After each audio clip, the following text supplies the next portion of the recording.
Shoving slash disarming in Space Station 14 is a rather confusing mechanic. I have looked through the code for a few hours now, and it's spread out in several different places of exactly how disarming works. I'll just keep it simple with y'all. I can't read code, so unless things are like well documented, I don't understand exactly what's happening. But I did get a basic understanding of how disarming works, and it's just I will explain it as best as I can, as well as I understand it. So, among the species, each species has a different mass, and there's three masses currently. These five species have, I would just say, a middle level mass. So, you can shove each other with equal chances at full health, full stamina. And default shove chance is only about 25% chance with no other elements involved. Dwarves have a smaller mass, which I guess this makes sense. So like there is some mechanical logic here that you can follow without understanding code or understanding any of the logic behind it. Bigger person, more likely to shove over little person. And Diana have a larger mass, even though they're not that much bigger. I don't know exactly how it works. I couldn't even figure out how mass is calculated. That's why I'm not going to really call this a guide. This is just trying to understand the system. So I am much less likely to be able to shove a Diana. My 25% chance of shoving is much lower than it would be with another species of same size or smaller. Shoving has a chance of doing stamina damage and has a chance of knocking a weapon out of somebody's hand. Now, I don't know exactly if both can combine. In an effort to make this as visible as possible so other people may understand what I understand, here is the dwarf stamina. It has 0 stamina damage. They have a bat in their hand. So I have a slightly higher chance of disarming them due to their size, and we can see it will instantly knock it out of their hand if you roll successfully. And if you shove to the point where they turn blue, that means you successfully did stamina damage. The amount of stamina damage seems based off mass, it seems based off how much stamina they're missing, and it seems based off how much health they're missing. So I can make this pretty simple to follow, where if I just keep shoving until I get a successful shove, a stamina shove. See, I shoved them, but they didn't take stamina damage. I don't quite understand how that works. I think it's like that would have knocked a weapon out of their hand if they had one, but sometimes it just does stamina damage. But I think if you have a weapon in your hand, it will always take the weapon out first and then do stamina. Like, I don't think you could do stamina damage with shoving if you have something in your hand. Not 100% sure. These tests I've done are pretty inconclusive overall. I spent way too much time on this. Okay, so at 0 stamina, full health on both of us, I did 42 stamina damage in a successful shove. Now if I take this bat, and I'll hit them just a few times until they start looking visibly beat up like so. I mean, that bat, what does? 10 damage, so they took some damage. So I'm still full health, full stamina. My odds of shoving them go up, and as you can see, the amount of stamina damage I have done to them actually exceeded 50 this time. So there is a direct correlation to how much health your opponent has versus how much health you have, as how much stamina damage you do, as well as how heavy they are with mass. As far as I'm aware, wearing armor doesn't make a difference. So if I, without changing any of the variables, put on let's just do an Atmos hard suit. I don't think the hard suit have any difference, and even throw the helmet on. And if I go back to my original body, we'll shove them till I get the successful blue.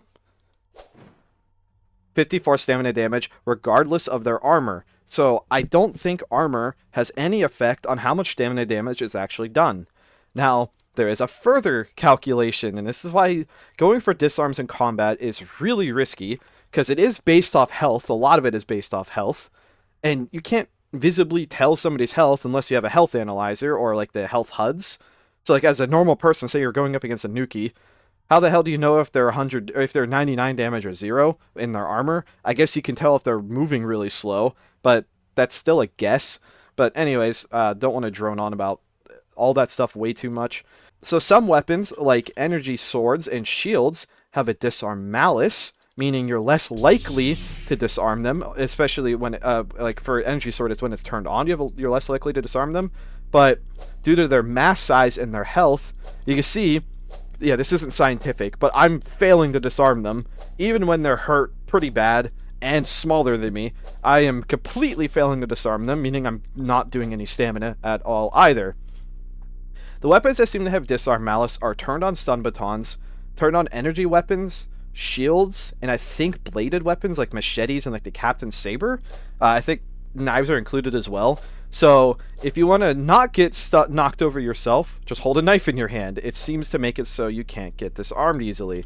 And if you actually view variables like a knife, I think there is a...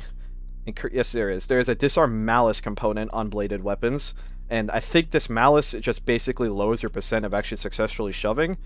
I know this is informal, and I definitely could edit this out, but I'm learning as I go. The turned on energy sword might just make you immune to it. Let me check the disarm. Yeah, so it actually is a really high Malice.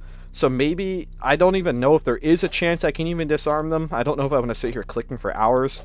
Maybe if I just do more damage to them, I'll be able to figure something out. So, like, I hit them quite a few more times, and they have some stamina damage, meaning that I'm more likely to shove them over or disarm them. Oh, it can happen. They just have to be really hurt and have already probably taken stamina damage. So now if I shove them, look at that. Due to how much damage they have, I did 83 stamina damage due to their low health state and their smaller mass. So the Diana stamina, so we're at both at full health and no stamina damage between us. Trying to even get a shove without hurting them first is nonsense. It takes forever. I wish I could see like the actual percentage. Maybe there is a way. I just am not aware how. I mean, I don't know how long I want to sit here shoving it. Oh, I got a normal shove, but I didn't get a stamina shove. But anyways, I'm pretty sure when I do successfully shove, I was testing this earlier, the odds of me shoving them is already crap. But when I do shove them, it does like 10 stamina damage, which is just miserably bad.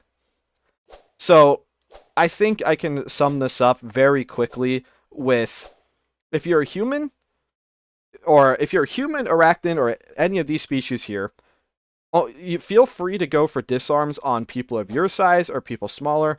Don't even try to shove over a Diana. Diana actually have a really, really good shove chance because they're significantly heavier than the rest of the species, even though they move at full speed, which is kind of funny. So Diana are definitely meta in terms of shoves, and I can see this actually being pretty oppressive. Like, the Diana's extra mass can actually one-click shove over this dwarf due to their damage, where the human could not. And I'm just much more likely to shove over even a species of the same size in 2 clicks, which is just crazy to me. Like, you know, like, who even needs a stun baton if you're a Diana? It isn't all that reliable as like a stun baton, but as soon as you get the 1 stamina damage, you're basically guaranteed to get the second click in if you're not dying yourself. I'll just let you look at the numbers. As soon as you introduce stamina damage, you're significantly more likely to do the next shove, because remember, more stamina damage your opponent has compared to you, the more likely you are to shove them over.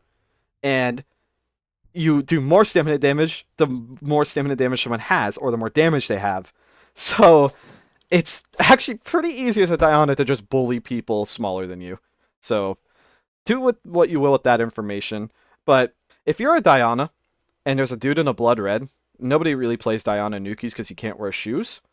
If you have a bola and you turn on harm mode and you just get in their hitbox like this, you can...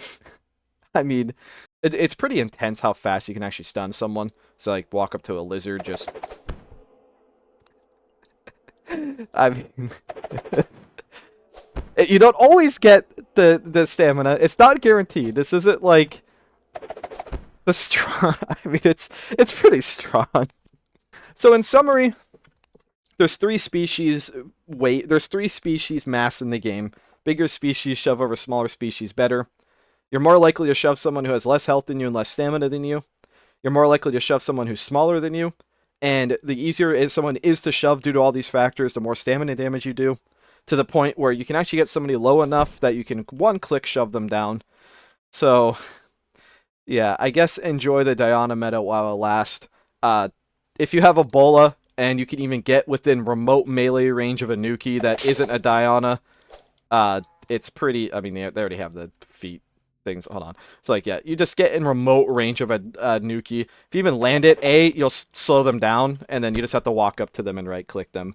And, yeah, who needs stun batons or disablers when you could just do that? Thank you for watching.